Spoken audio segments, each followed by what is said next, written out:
Θα μιλήσω για την κύηση, όπως είδατε, και την νόσο του Κρόν. Η επίπτωση της νόσου. Η νόσος του Κρόν επηρεάζει τις γυναίκες κυρίως στο πικ της αναπαραγωγικής τους ηλικίας. 50% είναι κάτω από 35 ετών στην αρχική διάγνωση, ενώ 25% από αυτές θα συλλάβουν για πρώτη φορά σε αυτή την περίοδο. Όπως βλέπετε στο διάγραμμα υπάρχει ένα μεγάλο πικ γύρω στα 30 και ένα άλλο πικ γύρω στα 50. Η διάγνωση γίνεται με σιγμοειδοσκόπηση, κολονοσκόπηση και βιοψία του βλενογόνου του εντέρου, η οποία εξέταση είναι ασφαλής να γίνει στην διάρκεια της κύησης και εφόσον είναι απαραίτητο να γίνει, είναι προτιμότερο να γίνει στο δεύτερο τρίμηνο της κύησης.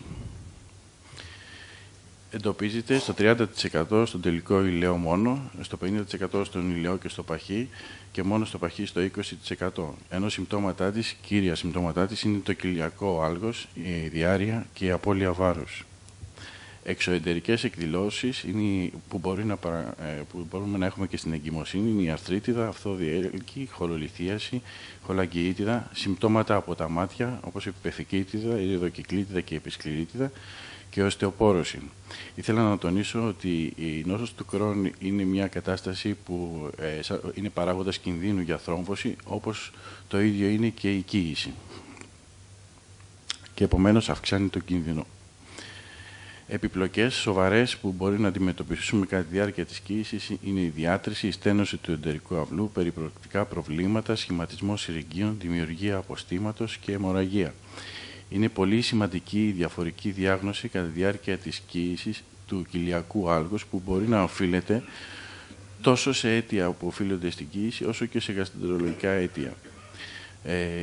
Επομένως, χρειάζεται συνδυασμένη θεραπευτική και έγκαιρη αντιμετώπιση τόσο από μεευτήρες όσο και από γαστρεντερολόγους. Η επιπλοκή αυτή καθεαυτή συνιστά μεγαλύτερο κίνδυνο για το έμβριο από ό,τι χειρουργική επέμβαση, οπότε αυτή πρέπει να γίνεται έγκαιρα και γρήγορα. Εδώ βλέπετε ένα δείκτη, υπάρχουν πολλοί τέτοιοι δείκτες. Αυτός είναι ο Havery-Brancho δείκτης, ο οποίος είναι ένα ερωτηματολόγιο στην ουσία, με το οποίο υπολογίζουμε τη δραστηριότητα της νόσου, το οποίο μπορεί να το συμπληρώσει και η ίδια η ασθενής και έτσι βλέπουμε αν η νόσος βρίσκεται σε ύφεση, αν είναι ήπια ή αν είναι σοβαρή. Ασθενείς, όπως η νόσος του Κρόν επηρεάζει τη γονιμότητα. Ασθενείς με νόσο του Κρόν έχουν λιγότερα παιδιά από το γενικό πληθυσμό και η έξαρση της νόσου μπορεί να προκαλέσει υπογονιμότητα μέσω διάφορων μηχανισμών όπως η φλεγμονή των σαλπίγκων. Αυτό κυρίως γίνεται λόγω της φλεγμονής στην περιοχή, της γενικότερης φλεγμονής στην περιοχή, όσο και από τα πολλαπλά χειρουργεία που μπορεί να δημιουργήσουν συμφύσεις και η δυσπαρεύνοια. Τέλος, ένας μεγάλος παράγοντας υπογονιμότητας είναι η εκούσια υπογονιμότητα. Τα ζευγάρια που έχουν νόσο του Κρόν φοβούνται να κάνουν παιδιά γιατί πιστεύουν ότι η φαρμακευτική θεραπεία θα επηρεάσει το έμβριο και ότι επίσης δεν θα είναι σε θέση να φέρουν μια κανονική εγκυμοσύνη σε πέρας. Η θεραπευτική αγωγή της νόσου δεν επηρεάζει τη γονιμότητα στις γυναίκες. Αντίθετα στους άντρες, η μεθοτρεξάτη, η σουλφασαλαζίνη και το εφλίξιμπαμ επηρεάζουν την ποιότητα του σπέρματος. Η σουλφασαλαζίνη ελαττώνει την ποσότητα των σπερματοζωαρίων, ενώ το εφλίξιμπαμ επηρεάζει την κινητικότητα των σπερματοζωαρίων, που όμως όλες αυτές οι επιδράσεις είναι αναστρέψιμες. Επομένως, αυτό που ισχύει σήμερα είναι ότι υπάρχει κανονική γονιμότητα προσδοκάται σε καλά ελεγχόμενη νόσο, περιλαμβάνοντας και τις περιπτώσεις εκείνες που έχει προηγηθεί εντερεκτομίου. Όσον αφορά την αντισύλληψη, τα συνδυασμένα αντισυλληπτικά δεν επηρεάζουν τη δραστηριότητα της νόσου. Όμως, η νόσο του Κρόν και τα αντισυλληπτικά αυξάνουν με διάφορους μηχανισμούς τον κίνδυνο θρόμβωσης, όπως είναι η θρομβοκυτάρωση, η αύξηση του παράγοντα 5 και του παράγοντα 8, και η μείωση της αντιθρομβίνης 3. Έτσι λοιπόν, σε περίοδο έξαρσης της νόσου είναι απόλυτη αντένδειξη η χρήση των αντισυλληπτικών, των συνδυασμένων αντισυλληπτικών, σύμφωνα με τον Παγκόσμιο Οργανισμό Υγείας. Θα μπορούσαν να χρησιμοποιηθούν άλλες μέθοδες αντισυλλήψης, όπως είναι το προφυλακτικό ή το ενδομήτριο σπιράλ, που όμως έχουν μικρότερα ποσοστά επιτυχίας από τα αντισυλληπτικά. Τώρα, πώς η νόσο του Κρόν επηρεάζει την εγκυμοσύνη. Εφόσον η σύλληψη γίνει σε περίοδο ύφεσης, τα ποσοστά αποβολής ενδομητρίου θανάτου, συγγενούς ανομαλίες δεν διαφέρουν από αυτά του γενικού πληθυσμού. Το 80 με 90% έχουν φυσιολογική εγκυμοσύνη και ασθενείς που έχουν υποβληθεί σε χειρουργική θεραπεία, αλλά η νόσος είναι σε ύφεση, έχουν πολύ καλά ποσοστά μιας κανονικής εγκυμοσύνης. Συγκριτικά με τις έγκυες ασθενείς σε ύφεση της νόσου, εκείνες που έχουν έξαρση της νόσου κατά τη διάρκεια της κύησης γεννούν παιδιά με σημαντικά μικρότερη ηλικία κύησης και βάρος γέννησης. Γι' αυτό και οι εξάρσεις της νόσου χρειάζονται επιθετική και έγκαιρη θεραπεία. Δυσλειτουργία της ηλαιοστομίας μπορεί να εμφανιστεί στο δεύτερο τρίμηνο, ενώ μια σοβαρή επιπλοκή είναι η περιοδική εντερική απόφραξη, ο ηλαιός δηλαδή. Ρήξη και αιμορραγία επίσης από τη στομία, λόγω μεταβολής του μεγέθους της κοιλιάς της εγγύου. Αρνητική επίδραση έχει νόσο του Κρόν στην εγκυμοσύνη όταν εκδηλώνεται πρώτη φορά και σοβαρά κατά τη διάρκεια της κύησης. Εντοπίζεται και στο παχυέντερο και η έξαρση είναι σοβαρή και χρειάζεται χειρουργική αντιμετώπιση. Η νόσος του Κρόν παραμένει σε ύφεση στα 3/4 των ασθενών εγγύων. Βελτιώνεται στο 1/3 των ασθενών εγγύων που η νόσος είναι ενεργός κατά τη σύλληψη. Οι περισσότερες εξάρσεις συμβαίνουν στο πρώτο τρίμηνο, ενώ έξαρση της νόσου μπορεί να συμβεί στη λοχεία στο 1/3 των ασθενών. Η εγκυμοσύνη φαίνεται να επηρεάζει θετικά την νόσο του Κρόν, αφού καθώς αυξάνει ο αριθμός των παιδιών, ελαττώνεται ο αριθμός των χειρουργικών παρεμβάσεων.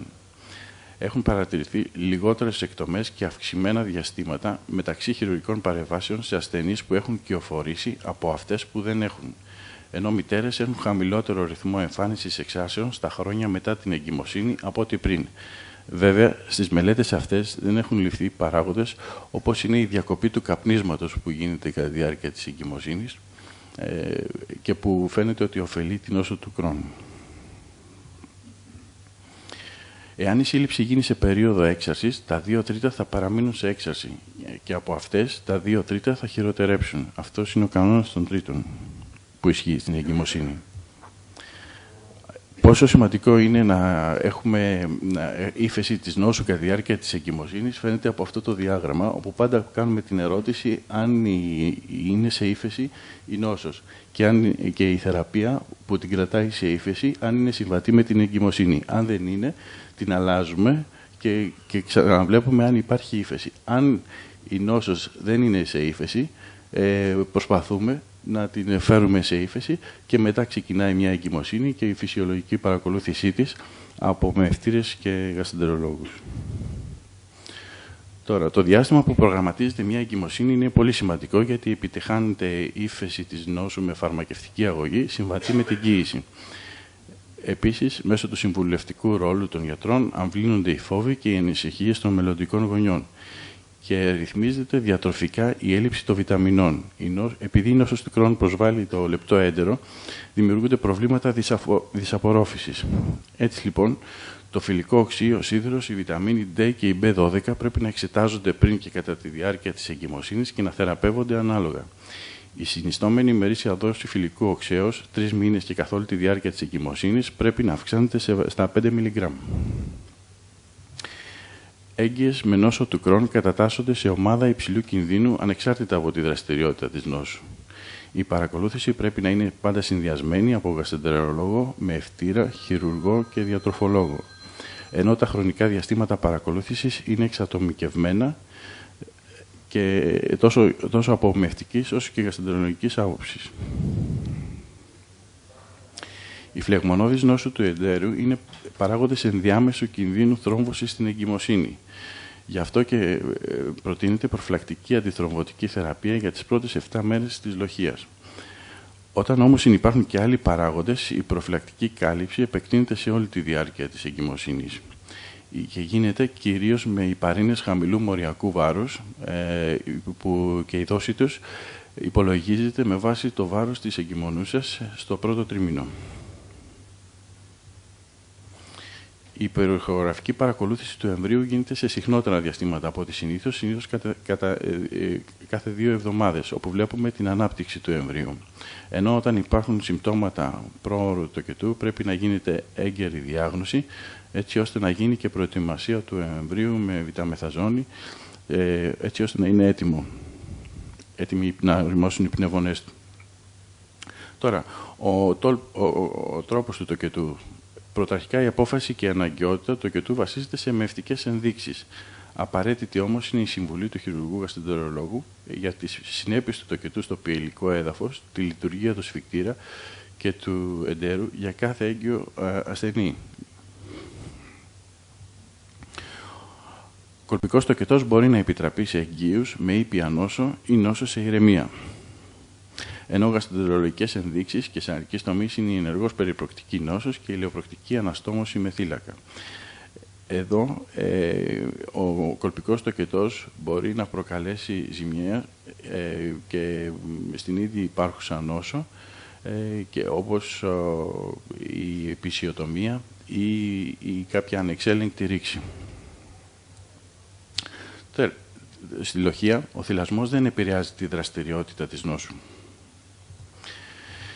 Τώρα, υπάρχει κληρονομικότητα στην νόσο του Κρόνου. Υπάρχει 2-3% κίνδυνο ανάπτυξης της νόσου του Κρόνου στα παιδιά που ο ένας από τους δύο γονείς έχει νόσο του Κρόνου. Ο κίνδυνος αυτός είναι μεγαλύτερος όταν και οι δύο γονείς έχουν νόσο του Κρόνου. Και τελειώνοντας, ο συμβουλευτικός ρόλος μιας ομάδας ιατρών που ξεκινά αρκετούς μήνες πριν την εγκυμοσύνη και η στενή παρακολούθηση κατά τη διάρκεια της εξασφαλίζει ποσοστά επιτυχούς εγκυμοσύνης παρόμοια με αυτά του γενικού πληθυσμού. Ευχαριστώ.